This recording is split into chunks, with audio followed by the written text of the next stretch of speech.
तो ये तो कार्य संस्कार की बात में संजीवनी साधना को आगे समझा रहा था। मैंने आपको चौथा शुक्राचार्य प्रणीत संजीवनी साधना में कही, और यह ग्रंथ भी अपने आप में गोपनीय ग्रंथ रहा है, और केवल इसकी एकमात्र प्रति है नेपाल में। और नेपाल, अगर आप काठमांडू गए हो तो काठमांडू से करीब 24 किलोमीटर आगे एक बूढ़ा नीलकंठ शहर है, गांव है, कस्बा है, जिसको बूढ़ा नीलकंठ कहते हैं। उसमें बहुत बड़ा पानी की झील सी है, और झील में लेटे हुए शिव है। भगवान शंकर की ऐसी पत्थर की मूर्ति है जो करीब 100-125 फीट लंबी है, और नीचे तालाब के नीचे डाली हुई है, लेटी हुई। जैसे बनारस में, इलाहाबाद में आप गंगा के किनारे सोते हुए हनुमान जी, लेटे हुए हनुमान जी गंगा के किनारे, वहां ठीक नीचे जाते हैं, फिर उनके दर्शन करते हैं, हनुमान जी लेटे हुए मछली। और कोई लेटे हुए नहीं है, सभी जगह गदा हुए लिए खड़े हैं, पहाड़ लिए हुए। वहां पर इलाहाबाद वाले मुझको सुला कि तुम बस अब आराम करो, बहुत काम कर दो। इलाहाबाद में तकलीफ देखने की जरूरत नहीं है। इलाहाबाद में हनुमान जी तकलीफ देखते ही नहीं, बिल्कुल लेटे हुए। लोग ऊपर से ध्यान करके दर्शन करते हैं, ऊपर फेंकते रहते हैं पत्थर वगैरह ऐसे हनुमान जी के ऊपर, वो बेचारा कुछ नहीं बोलता। तो वो तो वहां पर बूढ़े नीलकंठ से सोए हुए तालाब में, मगर ऊपर से आप देखें तो तालाब के नीचे बिल्कुल सोए हुए भगवान शंकर दिखाई देते हैं, इसलिए उस जगह का नाम बूढ़ा नीलकंठ है। और वहां पर महाराजा वीरेंद्र की लाइब्रेरी है, उस लाइब्रेरी में वो एक ग्रंथ केवल उपलब्ध है जो प्राचीनतम है, और कोई खाल पर, कैसी खाल है समझ नहीं, मगर आज के शीशों में फ्रेम में मंजी हुई है, और शुक्राचार्य प्रणीत संजीवनी साधना करीब 12-13 उसके पृष्ठ हैं, और महत्वपूर्ण पुस्तक है, एकमात्र पुस्तक है, और कहीं कोई पुस्तक है नहीं। यदि कभी आप नेपाल जाने का अवसर मिले शिवरात्रि के अवसर पर, तो बूढ़ा नीलकंठ स्थान को अवश्य जाएं, दर्शनीय स्थान है, देखने योग्य, और इस पुस्तक को अवश्य देखें अपने। उसमें जो विधि दी हुई है वह अत्यधिक महत्वपूर्ण है और अनुभवगम्य है। अनुभवगम्य दृष्टि से इस साधना के 6 लाभ हैं।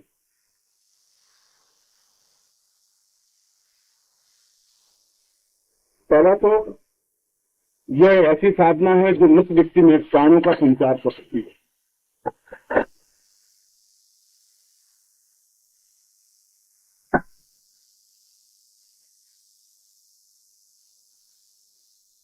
दूसरा,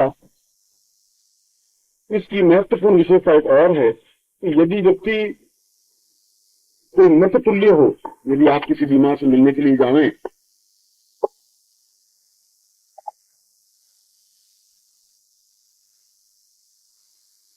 तो मरने वाला व्यक्ति की आंख उड़ जाएगी, या जोरों से सांस भौंकने से चलने लग जाएगी, या नाड़ी टूटने लगेगी, नाड़ी उसको पकड़ में नहीं आएगी, तो समझना चाहिए कि अब ये मनुष्य 5-10 मिनट का ही मेहमान है।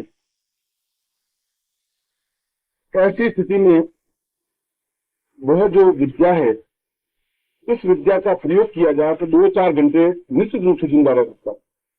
ये आप कभी भी एक्सपीरियंस करके देख, पूरा जिंदा नहीं कर सके लंबे समय तक के लिए, तो 4-5 घंटे की जिंदगी तो इसको दे ही सकते हैं। और इस 4-5 घंटे की जिंदगी में वो सारा हिसाब किताब अपने बच्चों को समझा सकता है, कह सकता है, सुन सकता है, उसकी मन की इच्छा विचार, तब तक डॉक्टर आ सकता है, डॉक्टर का ट्रीटमेंट मिल सकता है। ये बहुत बड़ी एक उपलब्धि है, बहुत बड़ी उसको जिंदगी देने वाली बात है। उसके समान तो अन्य कोई चीज नहीं है कि आप उसको 4 घंटे जिंदगी दे दें, तो 4 घंटे में जिसके लड़के वापिस डॉक्टर का उपाय कर सकते हैं, 4 घंटे में तो उसको दूसरे ले जा सकते हैं प्लेन से। 4 घंटे बहुत बड़ी बात होती है आपकी जिंदगी। यहाँ से बम्बई ले जाने में 1.5 घंटा लगेगा, 2 घंटे लगेंगे, तो ज्यादा लगेगा, तो उसको अच्छे खासा ट्रीटमेंट मिल सकता है, बढ़ सकता है। तो ऐसे मृततुल्य व्यक्ति को आप 4-5 घंटे की जिंदगी दे सकते हैं इसके माध्यम से। तीसरा, यदि कोई सर्प या जहर से मर गया हो,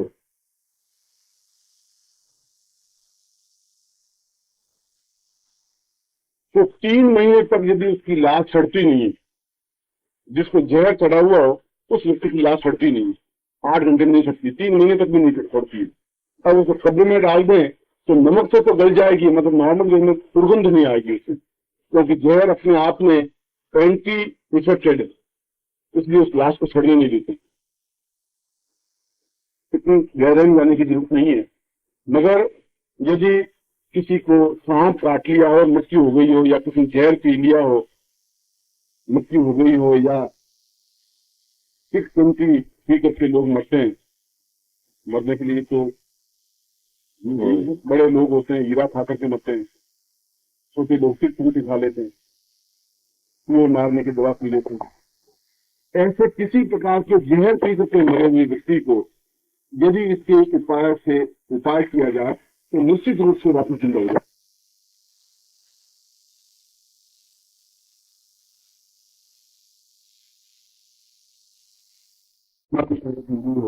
किसी का समाज में लड़के की बात होगी और इससे मर जाता है, या बहुत खुशी की बात होगी लेकिन बिल्कुल गले से लौट मिल जाए तो भी मर जाते हैं। बहुत ज्यादा खुशी से, बहुत ज्यादा दम से मर जाते हैं। तो किसी को सदमे से अगर कुछ मृत्यु हो गई हो तब भी इसके माध्यम से इसको 5-6 घंटे की या 4-5 घंटे की जिंदगी दी जाए।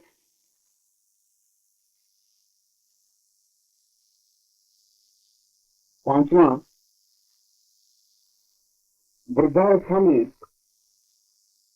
जो नदी के पेड़ बन जाए। नदी का पेड़ का मतलब है कि भाई करीबी हो गया तो जरूर उगता है, इसलिए सही अर्थ में साधक बन जाए तो 100 साल तक उसका कुछ बिगड़ता नहीं है, यदि वो रोज फूल निष्ठा बराबर करते रहे और साधना युक्त बने रहे, रोज आधा घंटा 1 घंटा साधना तक बने रहे, उनकी आयु वृद्धि होती ही है। फिर भी यदि वृद्धावस्था हो तो इस प्रकार का नित्य प्रयोग करना चाहिए, तो उसको आकस्मिक मृत्यु नहीं होती और मृत्यु वृद्धि होती, आयु वृद्धि होती रहती है। और तथा इस साधना का सबसे बड़ा लाभ यह है कि यह व्यक्ति को अनंत काल तक जिंदा रख सकती है। क्योंकि संजीवनी साधना है। संजीवनी साधना का मतलब ही यही है कि जिसमें जीवन हो वह साधना, मरने वाली की तो साधना नहीं है। संजीवनी का मतलब है जीवित रहने वाली। हजारों साल तक जीवित रह सकते हैं, लोग रहे हैं और हैं। शुक्राचार्य आज भी जीवित हैं, और भी देवता जीवित है, और भी ऋषि जीवित हैं जो 8 साल से जीवित हैं। तो वे सभी इसी साधना के माध्यम से ही जीवित रह सकते हैं और कोई साधना नहीं करनी। सबसे बड़ी बात गृहस्थ लोगों के लिए उपयोगी यह है कि यह किसी भी वृद्ध व्यक्ति को बहुत लंबी आयु दे सकता है। दूसरी बात कि मृत व्यक्ति को वापिस जीवित कर सकता है यदि वो सही ढंग से साधना कर ले। ये तो हुआ इसके लाभ। और उस पुस्तक में ये साधना विधि क्या है वह मैं आपको लिखा देता हूं।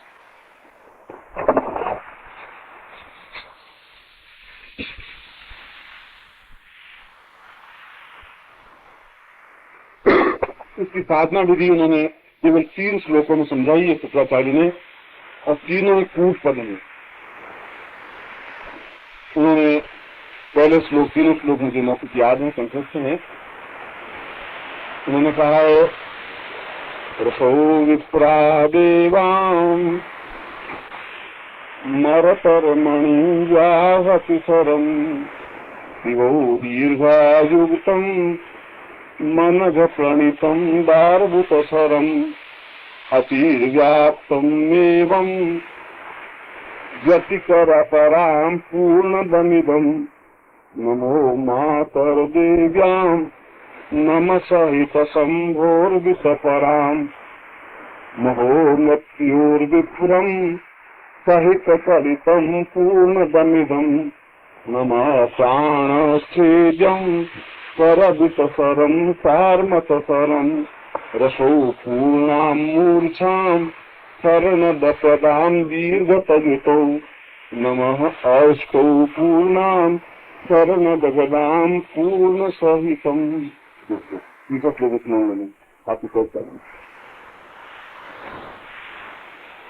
दोनों श्लोकों 3 श्लोकों का अर्थ कि किस प्रकार से इस साधना को संपन्न करना चाहिए, इसके लिए कहा गया है कि साधक पारद शिवलिंग बनाए। क्योंकि रस के माध्यम से शुक्राचार्य ने कहा प्रथम श्लोक में कि रस ही शंकर है, रस ही शिव है, रस ही जीवन है, रस ही प्राण है। मगर यह सामान्य पारद नहीं है। इस पारद में 3 वस्तुएं मिलाए। पारद में तो कोई चीज मिलती नहीं, मगर संस्कार युक्त में मिलती।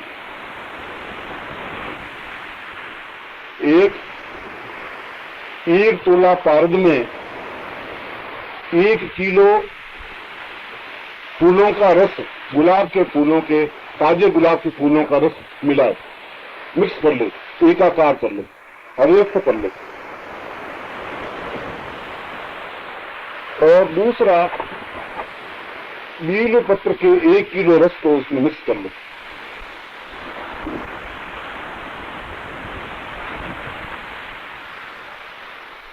इस प्रकार का पारद जो 8 संस्कार करे, पहला एक संस्कार करे, फिर दूसरा संस्कार करे, फिर दूसरे बात एकदम 7 होंगे नहीं, 1 बाय 1 होंगे, तो 8 संस्कारों से युक्त बनावे। फिर उसको छेदित करे, मूर्छित करे, छेदित, मूर्छित, ताड़ित और उत्थापित, 4 क्रियाएं करे 8 संस्कार के बाद में।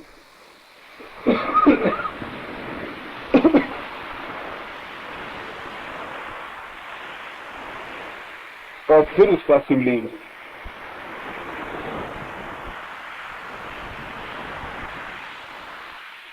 यह शिवलिंग चाहे छोटा हो चाहे बड़ा हो, उसका कोई परिमाण नहीं।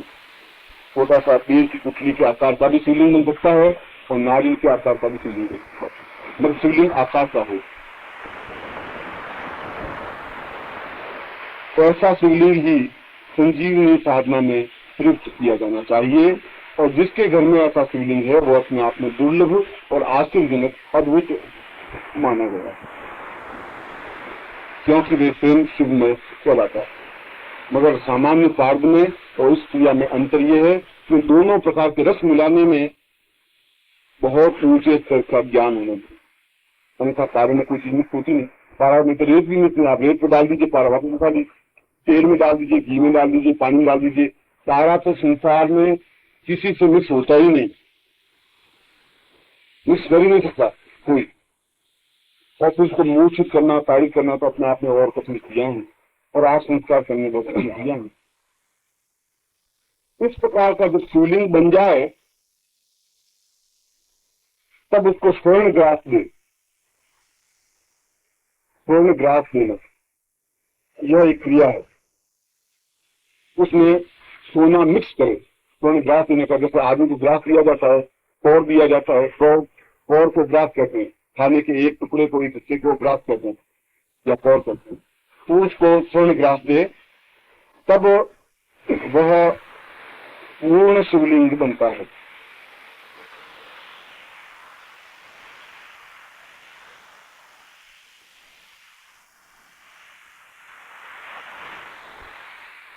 इस प्रकार का शिवलिंग संसार में बहुत ही कम लोगों के पास पाया जाता है, क्योंकि वह स्वयं शिव स्वरूप कहा गया। ऐसे शिवलिंग को यत्न पूर्वक डिब्बी में रखना चाहिए, क्योंकि इसकी पूजन अर्चन करने की जरूरत नहीं होती।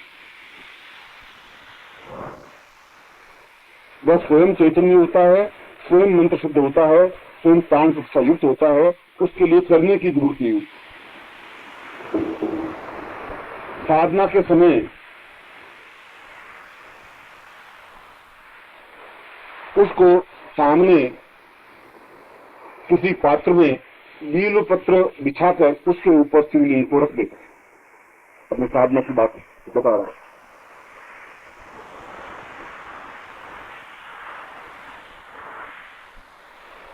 और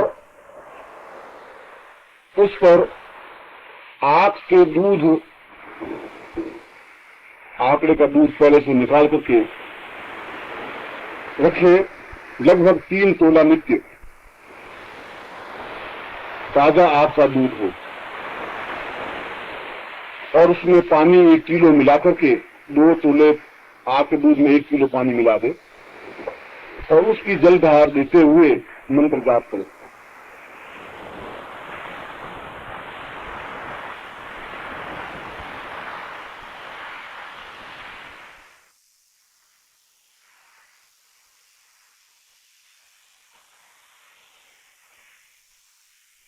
इसमें जो मंत्र है वह लिख लीजिए, शुक्राचार्य प्रणीत संजीवनी मंत्र।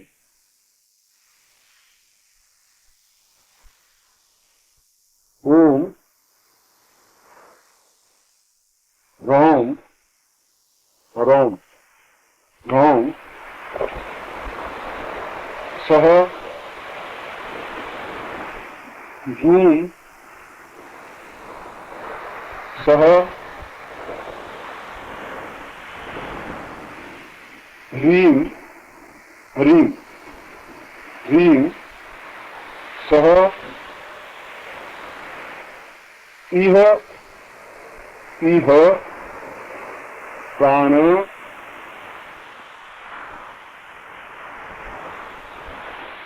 सम सपबिंदी सम नमः। यह मंत्र है और पूरा मंत्र बीज युक्त है। इस मंत्र की 3 घंटे तक मंत्र जाप करना है, रुद्राक्ष की माला पहन करके, मृगछाला बिछा करके। नीचे आपका मृग चर्म हो या जागृत चर्म हो, उसके ऊपर आप बैठे और रुद्राक्ष की माला धारण की हुई और उस जल का अभिषेक करते हुए 3 घंटे तक मंत्र जाप करते हैं।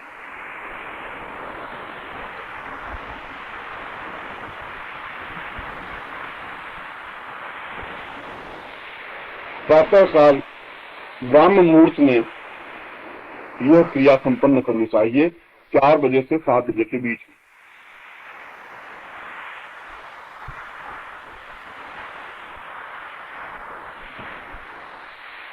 इस प्रकार 21 दिन तक यह प्रयोग करना है।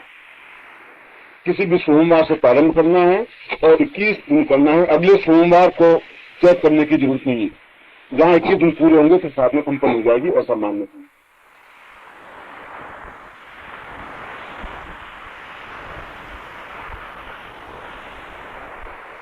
ऐसा करने पर वह शिवलिंग और वह साधना सिद्ध हो जाती है।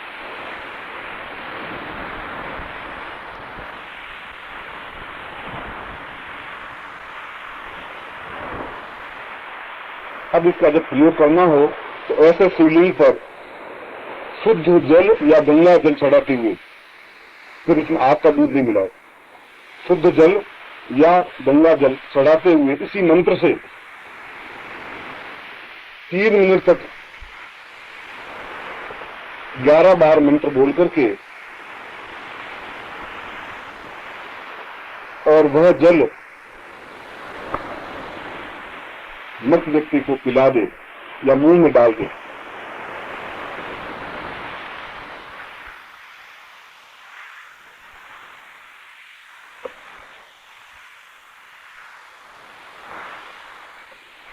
फिर मृत व्यक्ति के दाहिने कान में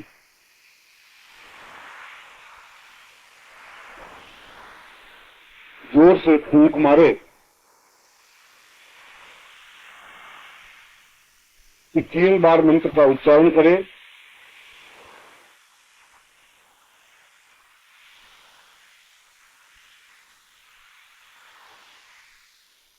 और फिर फूंक दे।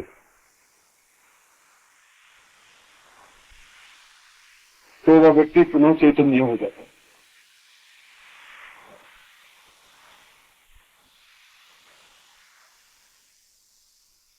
यह उस ग्रंथ का मैंने आपको सारांश से स्पष्ट किया। यदि रोज व्यक्ति स्वयं साधना करने के बाद इस प्रकार से आचमन लेता है तो उस व्यक्ति की मृत्यु होगी नहीं, क्योंकि वह संजीवनी बना रहेगा, संजीवनी से बना रहेगा। नित्य एक आत्मा ने अपनी आचमन इस प्रकार से जल चढ़ा करके ले सकता है। केवल 3 बार मंत्र जाप करना है, 3 बार उच्चारण करना है, जल चढ़ाना है और देना है।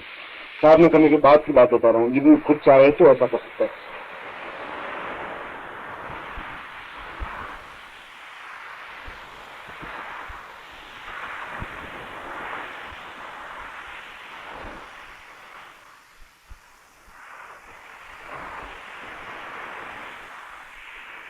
यह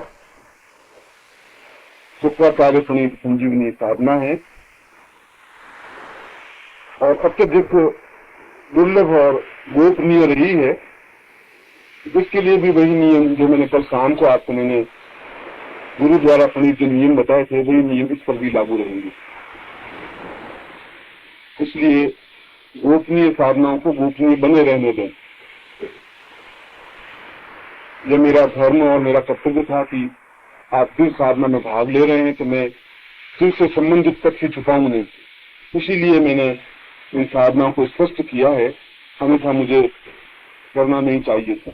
मामूल में करता नहीं, मगर अपने कर्तव्य से डिगना नहीं चाहिए। अगर शिष्य हैं और शिविर में हैं तो मुझे उसका रेस्पॉन्स देना चाहिए। ये मेरा वजूद था, मेरा कर्तव्य था, मेरा कर्म। इस साधना से संबंध कीजिए, आपको कुछ प्रश्न पूछना है तो आप